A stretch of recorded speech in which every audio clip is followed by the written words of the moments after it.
This is Icon 375, and I'm your instructor, Megan McNames. Last week you got a brief overview of transmedia storytelling, and I ended my lecture video by explaining that there are ways to plan for a transmedia story that has some kind of goal or point to it. This week you're reading two pieces. I Love Bees by Jane McGonigal, which shows a transmedia narrative with this sort of big goal of creating a collective intelligence as part of a marketing effort, and Nathan Shedroff's Information Interaction Design, which you may have seen in previous minor classes, and which explains the role of storytelling and experiences, two things transmedia narratives do, as well as interactivity, in achieving goals, specifically knowledge building or expressing communicative messages.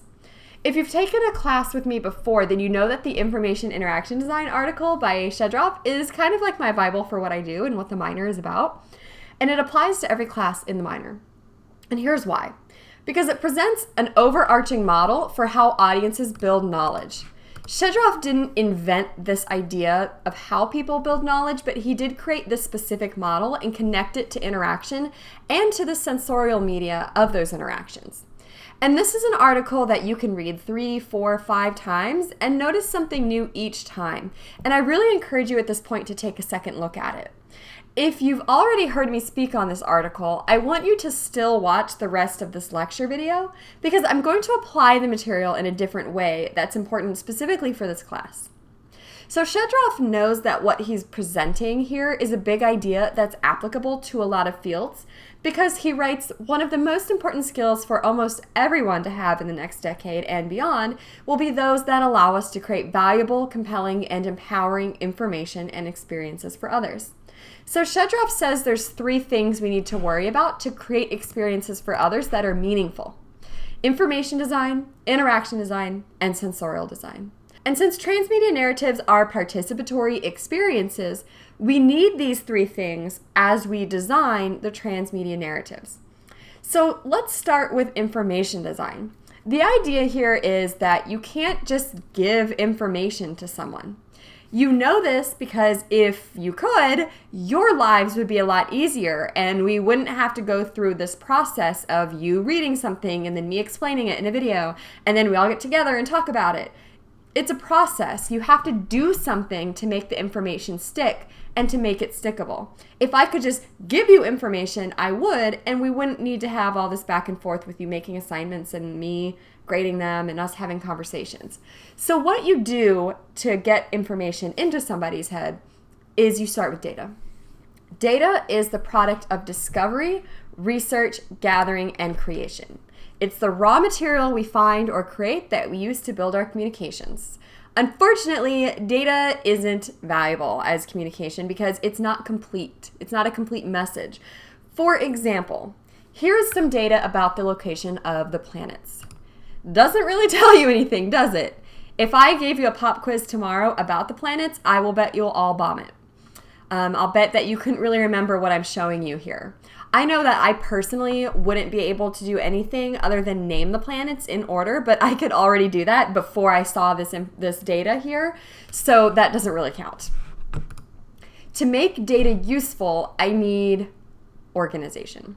So if I organize these planets and their associated data by location, now I have some information. In this case, the order, which tells me which planets are close to mine and which are furthest away.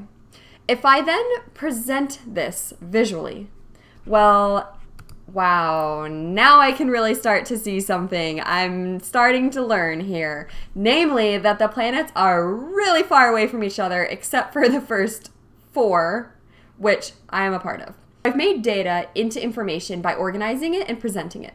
But to make information into knowledge, I need storytelling and experience. So I can read this little story about the solar system and about planet Earth by Carl Sagan over here on the left, which is a really moving piece that puts some context into the visual of where Earth is in the solar system. It really emphasizes just how far away the planets are and by extension how big the universe is and how small we are.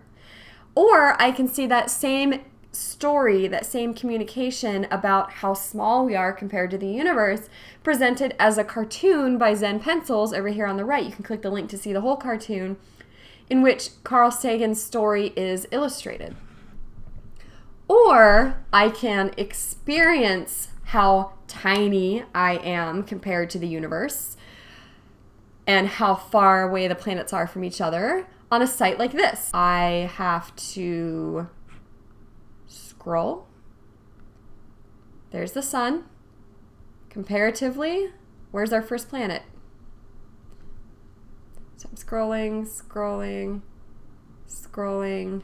Oh, there it is, Mercury, and it's tiny.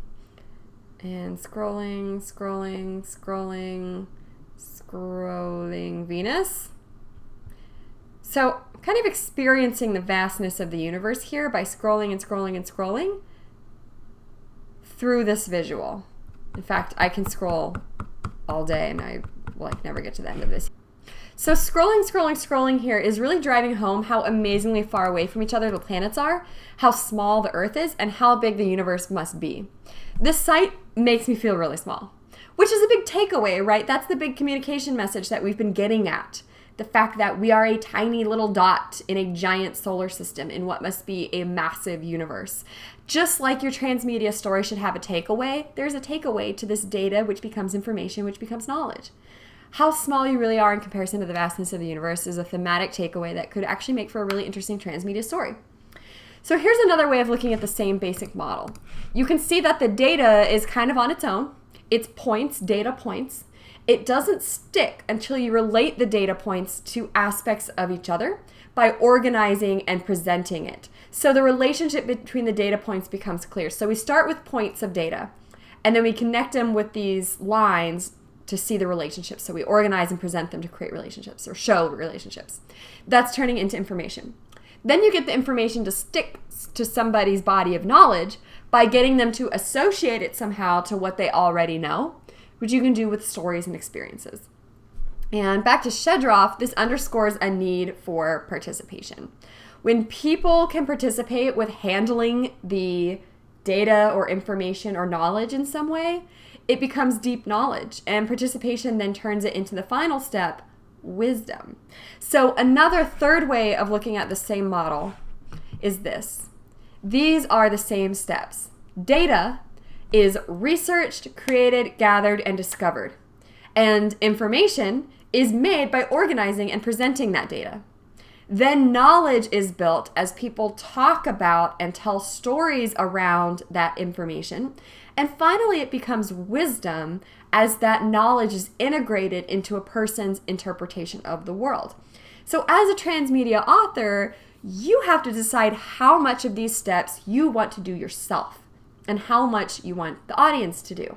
With Kathy's book, which we looked at briefly last week, for example, the data is already made. There's data points out there. Kathy did this, she did that, she went here, here's a phone number.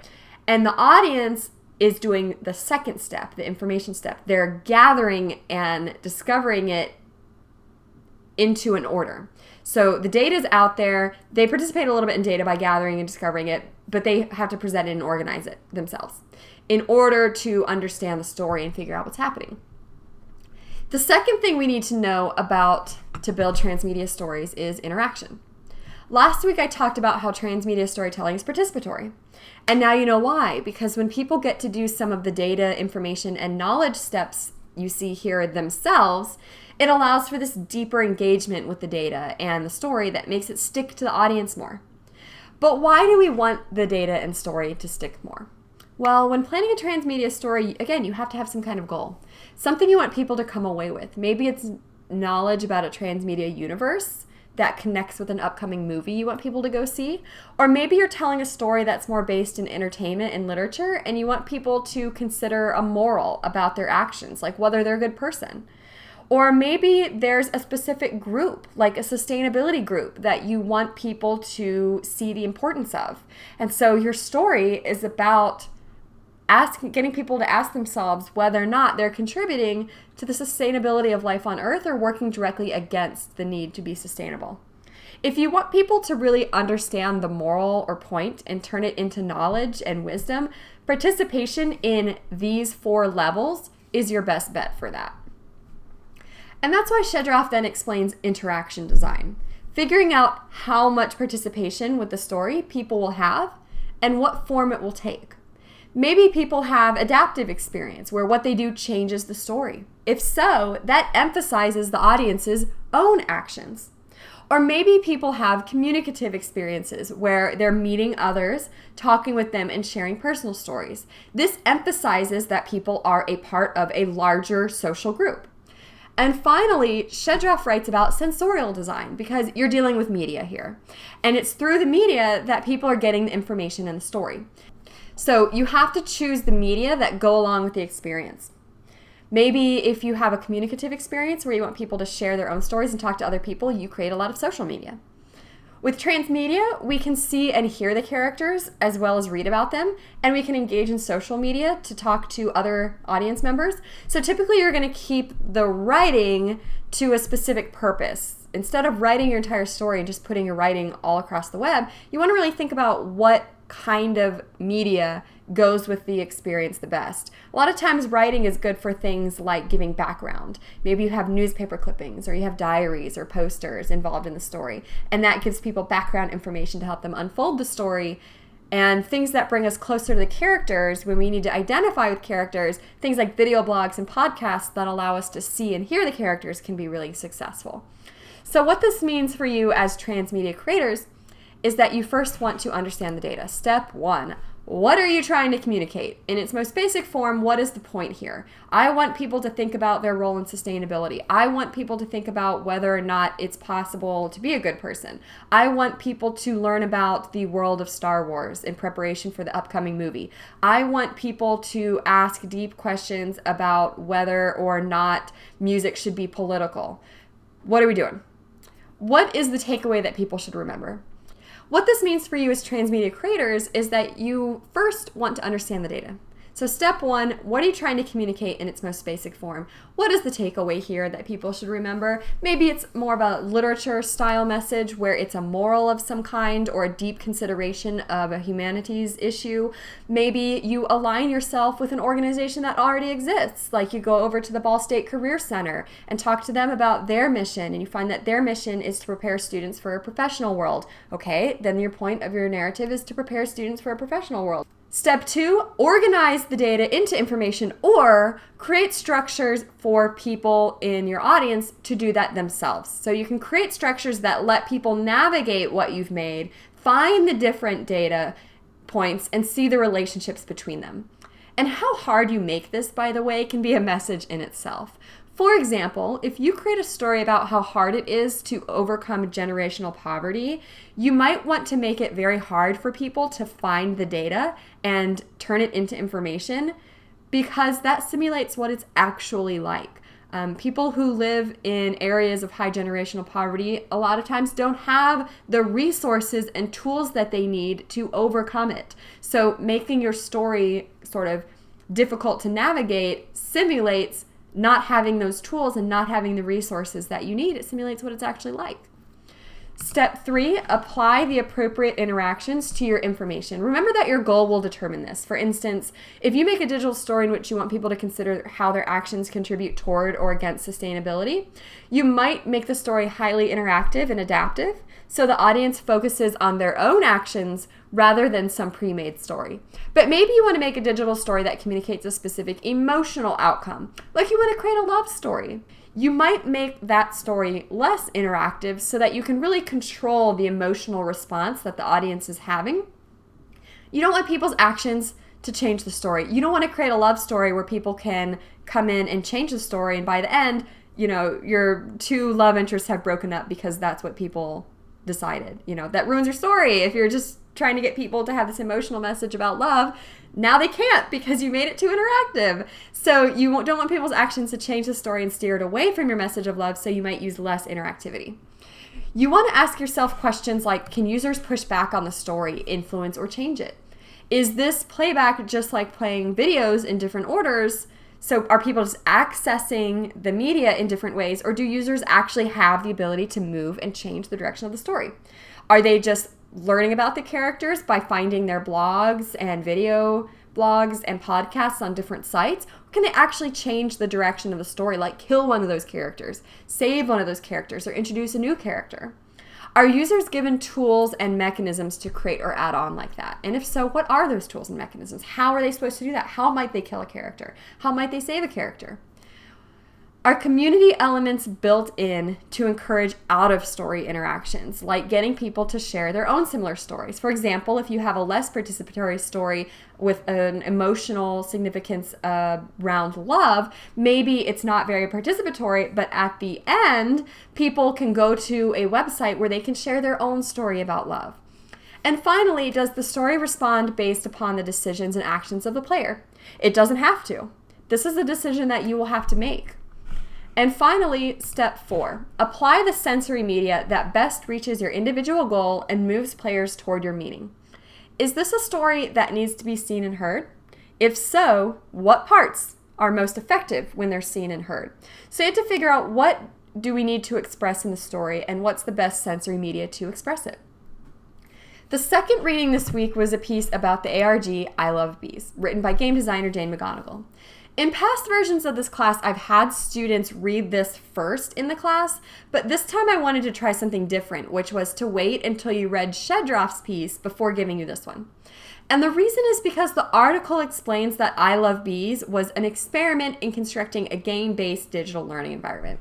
And since Shedroff's piece provides a model for how people learn by gathering data, organizing it into information, and then discussing it and participating in a story to turn it into knowledge, it helps if you know Shedroff's model. So if we apply Shedroff's model to I Love Bees, you can see it this way. And I'm actually going to show you sort of the condensed, casual version of that model. But we can think about it this way. The game designers created some data and information in the form of snippets about the story. So characters, locations, small plot points, they put that out on the web. And they relied on the audiences to turn it into deep information by gathering it, getting together to see what they all had gathered. They were forced to work together because everyone gathered different data that needed other data to be added to it that other people had, and then they looked for patterns among it. So they gathered the data, and then they got together and established the relationships between the data. So in this case, the audience was encouraged to turn the data into information themselves. And then the audience turned that information into knowledge about the upcoming Halo franchise and the story being told, and they discussed it with each other and told stories about it to each other. They also actually influenced the story that was designed, so they could see that their collaboration and cooperation in gathering data and turning it into information was working. And the lesson they got about that being really participatory was that they should work together. They got this cool lesson about collaborative learning and collaborative work. And players picked up on this while the story was happening. With one player writing in the collaborative forum, "This really is beautiful. In order for any of us to move forward, we all have to move forward." So by focusing so much of the game design on putting some data out there, but putting it out in a way where not everybody got all the data, and they had to come together and turn it into information as a group, the narrative focuses on the message of collaboration. So what you can take out of this is an example of how to divvy your story up into data, spread it across the internet, create a system for audiences to gather and organize it into information so they can make sense of it and develop knowledge from it. This is exactly what you're going to do in this class. It's also a good example of a highly participatory story. So if that's the kind of thing you want to make in this class, here's a great example. But again, not all of your transmedia narratives have to be highly participatory. It depends on what your goal is. And as you go through the process of building a transmedia narrative in this class, you're going to ask yourself some questions about each of these steps. So what are you communicating? What's the data? What's the message? And are you in control of that 100%, or do you want to allow audiences to contribute some of their own data? If so, how will they contribute the data? Information. To what extent will you as an author organize and present the data? And to what extent will you rely on audiences to organize and present the data? Are you going to spread your data all across the web and rely on people to go find it? Or are you going to give them some hints and clues? Or are you just going to give them direct links? For the parts the audience will organize and present themselves, how? Where? Will they use a forum? Will they solve puzzles? Will they call each other on the phone? What mechanism will you create for the audience to do that? Will audiences be able to discuss and share their own stories and reactions? If so, how? Where? Is this throughout the process or is this at the end? So lots of questions you have to ask yourself based on this model as you develop your transmedia narrative. But the important thing this week is to understand that the answer to all of these questions depends on what the goal is of your transmedia narrative.